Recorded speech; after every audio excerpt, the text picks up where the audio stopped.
Hello everyone, my name is Kostiukevych, and today I'm gonna present our work, namely hierarchy of hybrid deep neural networks for physical action classification by brain-computer interface. Background of this research. So, basic task in electroencephalography brain-computer interfaces is decoding hand movement in order to classify movement in moment or classify its intention. There is widely used grasp and lift dataset which provided us to opportunity to build models and examine them. So combinations of deep learning components including 3 RNN families with hidden states, attention mechanism, and various types of convolution layers and their impact on performance metrics was examined. Data and choices behind the data.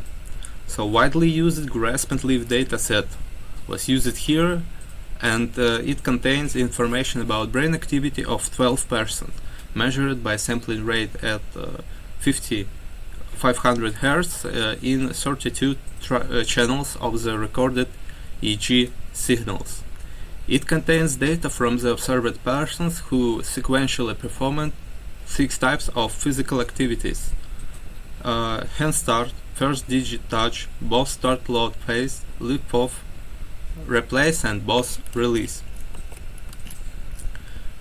The data preprocessing was used only to cut regions of interest that correspond to the actual human-computer interactions of users. Some action signals overlap and their classification become more complex because they were not presented separate. So classes which intersect with each other were excluded, namely first digit touch and replace.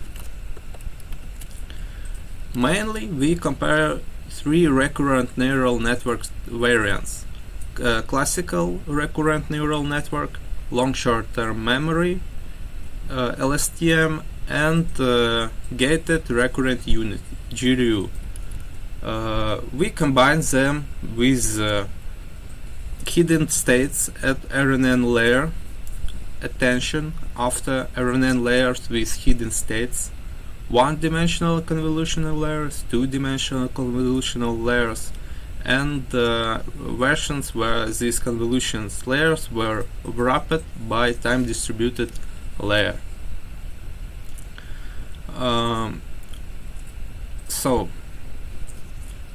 For each RNN variant we have 15 following combinations, as you can see. Training environment. At each training epoch, the generators take data from each category from a randomly generated sequence. To diversify the data, it was decided to choose a starting point for the sequence to be used for training, validation, and testing in a certain range, randomly in the range of 10 measurements. The only present label was set a ground truth. The training, validation, and testing stages were performed at GAL grasp and lift dataset that was divided in proportion of 82%, 8.8, and 8.8 for training, validation, and testing sets accordingly. Finally, it allowed us to obtain trained models, calculate metrics, including area under curve, and its micro and macro versions. Experiments run within Kaggle IPython environment. And also you can see other hyperparameters were chosen, which choose it to our models. Evaluation. The 5-fold cross-validation was applied. Area under curve macro values were determined for each fold, and the mean values were calculated for all AUC macro values determined for all 5 faults. Then the scatter plots for training time in records per training part of the dataset versus macro AUC values with the relative size of the models given as symbol size were prepared. The performance of several families of hybrid combination was measured and plotted. At the slide presented scatter plot for gated recurrent unit family, and these results allowed us to make comparative analysis of the models used with regard to their performance and resources needed for model preparation, a training time, and storage, a relative size expressed by symbol size. To understand the complex relation between separate components and the whole hierarchy of the models used, the tree-like representation was prepared and given for all RNN families.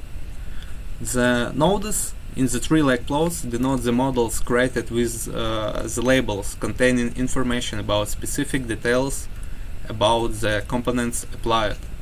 The edges between nodes denotes hierarchical relationship between them. The size of the circles denote the relative size of the models.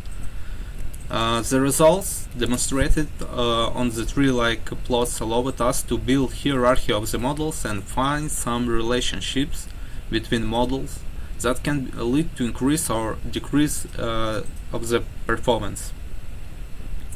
So in RNN tree of models, some branches can lead to increase or performance, like pass from BRNN hidden states with AUC 7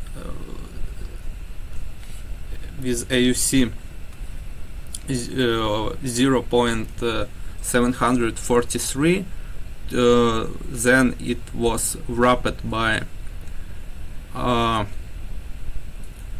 then added time distributed wrapper around one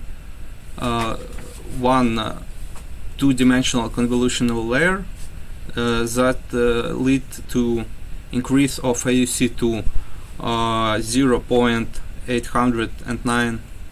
And when we stack on BRNN hidden states, we stack it with attention mechanism that lead us to AUC 0.85.